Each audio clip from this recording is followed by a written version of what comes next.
Hey everyone, welcome back to my YouTube channel. I hope you're having an amazing day and thanks so much for joining me on this one.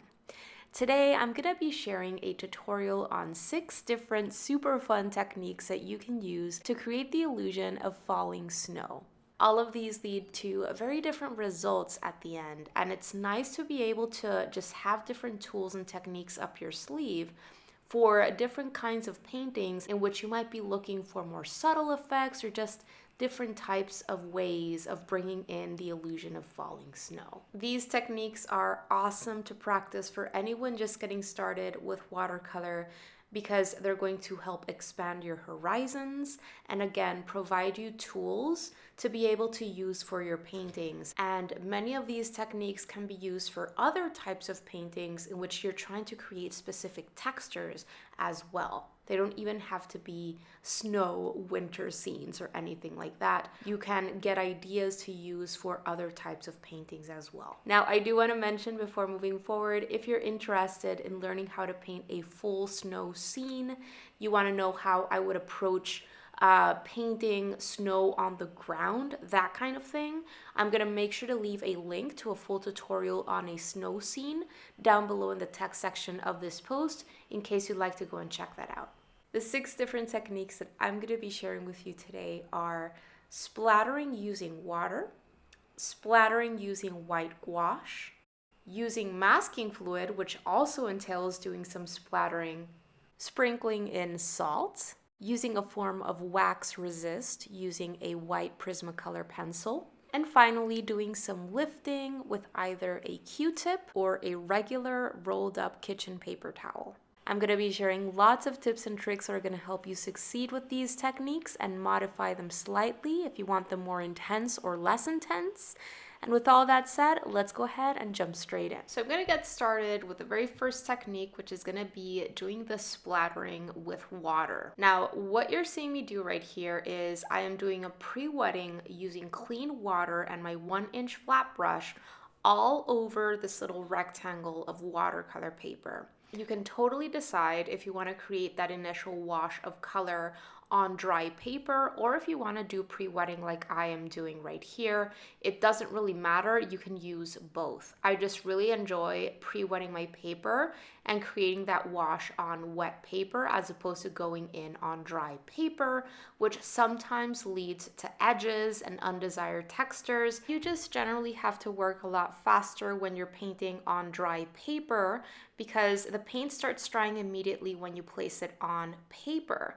Versus when you pre-wet it with clean water, you have a little bit more working time. And that water content that you've placed on your paper does half of the work for you and helps that paint spread out a little bit more evenly or at least more gradually. And you're not left with those sharp defined edges around the shapes that you're painting in. The blue that I am going to be using for all of these explorations is a mix that I created with my Indian Throne blue and my Payne's gray. So it's kind of like an indigo, but you can use any sky color or colors that you'd like in these initial washes. Okay, so I'm getting started with my splattering here. So I switched on over to a size 12 round brush.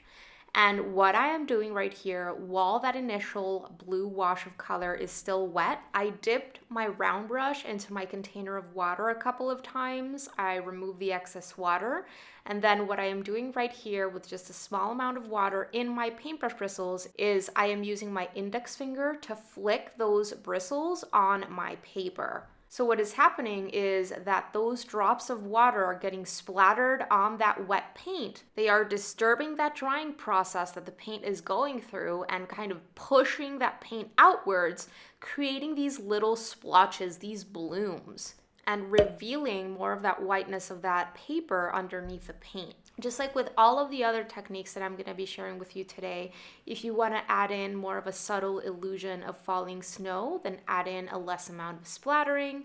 And if you want to add more, just take it incrementally and just keep doing a little bit more splattering at a time, dipping your paintbrush in your container of water and doing more splattering and so on and so forth.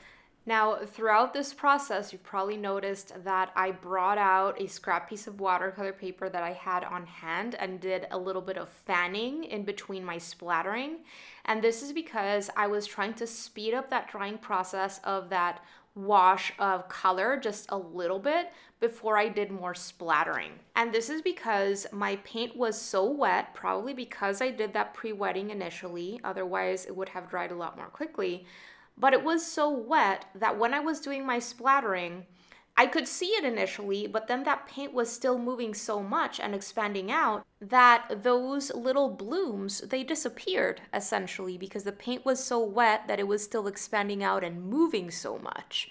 So if that happens to you, just simply either do a little bit of fanning the way that I did with another piece of paper or something, or simply allow that paint to settle on your paper for a few seconds and then try to do your splattering again. And you're probably going to notice that as your paint keeps drying at least a little bit more, your splattering is going to become more and more evident, more noticeable. Your paint still needs to be wet for that splattering texture to happen, but if it's so wet that your splattering that you're doing disappears, that just means you have to allow it to just settle on your paper just a little bit longer before continuing with your splattering.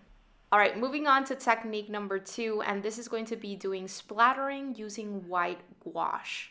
So I am going to be using Winsor & Newton's Designer's Gouache in permanent white. And you just saw me squeeze out a little bit of this gouache onto this little mixing palette that I use for gouache and sometimes other colors as well. I'm going to be using an extra cheap paintbrush to do my splattering with the white gouache just because gouache is opaque and I don't like to interchangeably use my watercolor brushes with my gouache because I don't want that gouache to mess up with my translucency and the vibrancy of my watercolor. So when I'm gonna be bringing in gouache or using this kind of technique using gouache, I just prepare myself with an extra paintbrush. And that's not even really a watercolor paintbrush, it's just an extra cheap paintbrush that I got via Amazon at some point. After I squeezed out a bit of that gouache onto that separate mixing palette, I brought in a few drops of water into that paint and then swiveled my paintbrush in it until I modified the consistency enough that I thought I'd be able to do my splattering with it. Gouache is generally pretty thick, but what is important to know is that you're gonna have to play around with the consistency of your gouache and play with the ratios of your paint to water in that gouache mixture until you have a mixture that you feel you're gonna be able to finely splatter on your watercolor. Okay, so right here you saw me do the exact same thing that I did with the first technique for that initial blue wash of color. And for this one, what I like doing is allowing that entire initial wash to dry completely, and then I go ahead and do my splattering with the gouache. You don't have to allow it to dry completely though. If you go in and start splattering the gouache on paint that is partially wet still, you're gonna have a little bit more of a diffused out look. All right, so as you can see, I'm taking a little bit of gouache at a time and I am gradually adding more splattering by flicking my paintbrush bristles onto that wash of color using my index finger. Just like with the first technique, I like gradually adding more and more splattering. And right around here, I start using a slightly different way to do the splattering. And this leads to more dramatic splattering, larger kind of drops that are getting on that blue. And basically what I am doing is I am using two paintbrushes in kind of a cross position and gently tapping that paintbrush that has the paint on it on the other one. And this, as you can see, leads to larger splattering drops, if you will. All right, so I'm all done with that one, and I had to take time to change my water because as you can see, it was very murky, very opaque, almost milky looking because of that white gouache. After having changed my water, it was time to get started with the masking fluid technique. With this one, we're also going to be doing some splattering. I'm going to be using an old toothbrush, but you can use anything from a plastic comb to an old stiff bristled brush that you don't care about anymore, anything like that. I'm a big believer in alternative tools like that. They can come in super handy for this kind of technique, so I always keep old toothbrushes around instead of throwing them away. I wouldn't use any of your nice brushes with masking fluid because masking fluid can definitely ruin them. And yes, there are ways that you can protect the bristles of your watercolor brushes with soap and things like that, but I would just rather not because I've definitely ruined paintbrushes in the past. Masking fluid is liquid latex and it dries fast in those bristles and it leaves those bristles completely stiff and unusable. But pretty much anything that has stiffer bristles and you can flick is gonna be great. As you saw just a moment ago, I use a little tub of generic masking fluid that I buy at my local art supply store. I just pour a little bit of that masking fluid into that lid, and then I dunk my toothbrush head into that little puddle of masking fluid, and then I do my flicking. After having done my splattering with the masking fluid, it was important to allow it to dry completely before attempting to paint over it. As you can see, when masking fluid is placed on your watercolor paper, especially if it's the colorless type, like the one that I am using, it looks opaque and white. And when it dries, it looks more transparent and kind of rubbery and yellowish. So wait for it to dry completely because you don't want to ruin your paintbrushes. It's gonna look more transparent, rubberish, and yellowish. And you can also touch it and it shouldn't feel sticky anymore. So while I wait for this one to dry, I am going to jump on over to the next technique. And then once it's dry, I'm gonna complete this specific technique with the masking fluid. So we'll come back to this one later. Let's move on to the fourth technique, which is going to be the salt technique. I am going to be using cheap, regular white salt. And I don't know if you can tell here, but the grains are pretty large. I did try to break some of them apart and kind of powder that down a little bit more. With a kitchen tool, I just went at it and broke them a little bit before actually using it. But there are still plenty of larger grains there. It's important to note here that the type of salt that you're using, so whether you're using regular white salt or pink Himalayan salt or sea salt or whatever type of salt like that you use, is going to have an impact on your end results. And also the size of the grain of the salt that you're using is also going to have an impact on your result. The larger the grain, the larger those splotches that you create are going to be. And also probably if you just use larger grains, then overall you're gonna have a less amount of texture. Versus if you use finer grains, it's more likely that you're gonna be able to fill more of your space up with teeny tiny little splotches that happen. And ultimately that's probably gonna lead to more texture. Okay, so after I created my wash of dark blue color there, I started dropping in the salt while that paint was still wet. It's important that you drop in the salt while that paint is still wet, otherwise the effect is not going to happen. And after I sprinkled in a good amount of salt, I just left it there and allowed that paint to dry completely before I removed it. All right, so by the time I finished with that, the masking fluid on the last rectangle was already completely dry, so I could go ahead and paint my blue wash over it.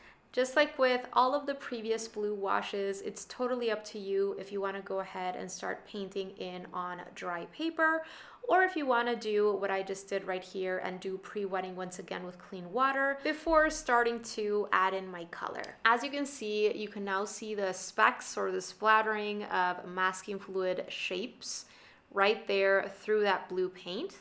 And after having worked on this wash of blue, I am going to allow that to dry completely once again before attempting to remove that masking fluid. It's super important that the masking fluid is placed on dry paper and is removed from dry paper because otherwise you can damage your watercolor paper. So once again, while that dries, I'm gonna keep busy doing something else. And in this case, I go ahead and dust off the majority of that salt from this rectangle that we were just working on before on the right. So as you can see, I was left with this beautiful texture created by the grains of salt. Moving on to the next technique, and this one is going to be the wax resist. And for this one, I'm going to be using a white Prismacolor pencil. So Prismacolor colored pencils are wax based. This means that if I draw in a little shape or create a little layer of this Prismacolor color on my watercolor paper, when I paint over it, that paper that's under the wax is not going to take on the paint the same way as it would without having the wax on it, if that makes sense. The wax is going to create a little protective layer on that paper that is going to impede that color from getting absorbed into that paper. So what I'm doing right here using this white Prismacolor is I am just drawing in little teeny tiny dots or specks. I don't even want to really call them dots because I'm trying to be very irregular in my creation of these shapes. They're obviously very difficult to see because this color is white, but I am doing my very best to fill up this space as much as I can. But I'm also making sure that I'm creating little shapes that are slightly different from each other. Some of them are slightly larger, some of them are slightly smaller. They are clumping or grouping together in different ways so that this has more of a natural look. I really want to stay away from patterns or irregularity in any shape, way, or form so that this looks more like natural snow. Once I thought I had a good amount of these little white shapes on my rectangle, which I did turn my paper up towards the light and shifted in my seat to see my page from different perspectives, you most likely than not will be able to have some sort of view at which you're able to see your placement of that white Prismacolor pencil. But once I thought I had a good amount of white Prismacolor specks all over this rectangle, I went ahead and started painting that blue wash over it. And I think this is the only one that I actually did paint in on dry paper. I didn't do any pre-wetting beforehand. And this is just because I did want to show you that that blue wash of color can be done either wet on wet or wet on dry. And that goes for any of these techniques. It's just a matter of preference. I allow that blue wash to dry completely, and then I decided to intensify the look of snow in this one. And I just wanted to show you that you can add more of this white Prismacolor after everything has dried, just in case you missed some spots or simply want to intensify that snow a little bit more. It's important though that if you're going back in with your Prismacolor that everything is completely dry, because you can certainly damage your watercolor paper if you go in with any sort of pencil or pointy tool, especially when it's wet, because wet paper is fragile paper, even watercolor paper that's intended for water-soluble mediums. You have to understand that when paper is wet, it's fragile and sometimes it needs to regain its strength before you attempt to do anything else in that area. All right, so after having added in a little bit more of those white Prismacolor shapes, I then painted another blue wash over that and I allowed that to dry once again. And while that dried, it was time to finally remove my masking fluid from that masking fluid rectangle right above this one. So I use my fingers to remove my masking fluid and I just gently rub it off. I do always have very, very dry hands and I make sure that my hands are clean when I do this. So if you have oilier hands or you just tend to constantly apply lotion or something like that, I maybe wouldn't recommend using your hands. Some artists use a rubber cement pickup to remove their masking fluid, and there are other alternative tools that you can use to remove your masking fluid. But yeah, just make sure that you have clean, dry hands if you're gonna rub off that masking fluid with your fingers. Okay, so here I've removed my masking fluid completely, and as you can see, that masking fluid kept little sections of that whiteness of that paper protected, blocked out completely. When I painted in that blue, so that that whiteness of the paper is standing in place for the white snow. All right, you guys, moving on to the very last technique that I'm going to be sharing with you today, and this is doing lifting. So I am going to be using a rolled up regular kitchen paper towel. You can also feel free to use a Q-tip or anything else that's an absorbent material that is going to allow you to go in and do some lifting in very small little shapes or narrow areas. So you just saw me roll up my kitchen paper towel a moment ago, and I just did it so that I arrived at a nice pointy tip, and then I set it aside and it was time to get started with my blue wash. In this case, I once again went in and did some pre-wetting with clean water, and then I started dropping in my color. All right, so just quickly absorbing some of that excess beading of water right along the edges of this rectangle here using my regular absorbent towel that I always have on hand. And once that's done, I am right here using my kitchen paper towel to start doing my lifting with just the tip of it there. So I am jumping around this entire rectangle and constantly checking on the tip of that paper towel. If it becomes too wet and covered with paint, I go ahead and open that kitchen paper towel and just roll it back up in another way so that that tip is clean and has more absorbing power, so to speak. And I do that constantly throughout this process. Now, just like with the previous one, I make sure that I am creating a lot of irregularity all throughout. And this irregularity can be created in several different ways. You want to make sure that you are clumping your little white specks in different ways, that you're not creating any patterns anywhere, but also you can create variety in terms of how intense they look.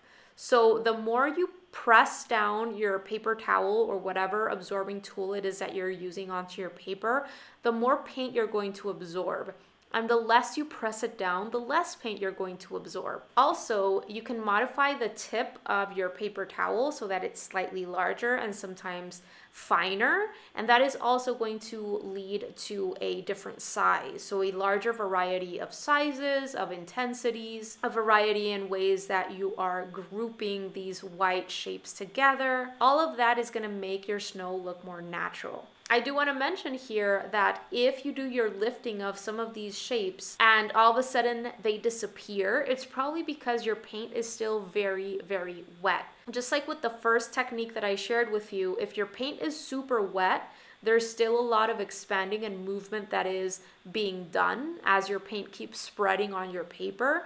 So it's just a matter of allowing that paint to dry slightly and just allowing it to settle on your paper a tiny bit longer before doing your lifting. You definitely don't want your paper to dry completely, otherwise you're not going to be able to do your lifting, but just allow it to just settle on your paper for a few more seconds, then try again. And as your paper continues to dry, you're going to be able to intensify the look of those snowflakes falling from the sky. Okay, so as the previous rectangle continued drying, I noticed that my white specks created with my Prismacolor became less and less intense. And I just wanted to show you how I made them look a little bit more intense again by simply going in with a clean and slightly damp paintbrush and doing some gentle scrubbing over this area. So essentially, this helped me remove that color that was sitting on that wax from that Prismacolor that was not actually getting absorbed into that paper. It was just sitting on that Prismacolor, muting out or darkening up that white and making it look less intense. So this helped me just get rid of that and re-intensify and brighten up that white snow. All right, and with that, we complete our 6 different explorations of different snow painting techniques. As you can see, all of these lead to very different results. Take note of what you see. Notice how some of these lead to a more kind of diffused out, softer look, and some of these lead to sharper, more defined edges for that snow. Notice the irregularities present in each of these textures. And also, I hope that you get a chance to try these all so that you can actually practice them and notice which ones come more naturally to you and which ones you enjoy actually doing and using most. I'd love to hear from you in the comment section below. Let me know which technique or techniques you like most and are more excited to use in actual watercolor pieces in the future. Did you enjoy this tutorial? I really hope you did. And if so, please make sure to check out everything that I'm offering over at my Patreon membership website, because for a very small amount a month, you get immediate access to my most exclusive resources in the form of real-time, step-by-step, fully narrated tutorials that I don't share anywhere else. All of the tutorials that I share over on Patreon include my downloadable outline sketch, my high-resolution reference photos, and my supply lists, including the list of specific colors that I use for the piece on hand. Patreon community members also have access to my weekly sketchbook prompts, which are designed to help you stay consistent and making progress as an artist. There's also a library of classes on art fundamentals that now has over 20 classes in it, and that gets added to each and every month. Monthly live Q&A sessions with me, in which community members get to ask me anything they'd like, feedback from me on your work, and much more. So go ahead and check it out. There are different tiers that you can join that give you access to different things, so you can pick whichever one you need. I'm gonna make sure to leave a link to that down below in the description box. All right, you guys, that is gonna do it for today's video. I really hope that you enjoyed it and that you found it helpful.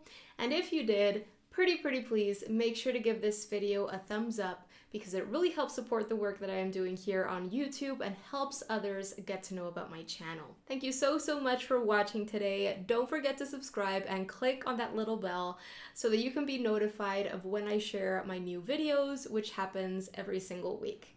Have a beautiful rest of the day and see you soon. Bye guys.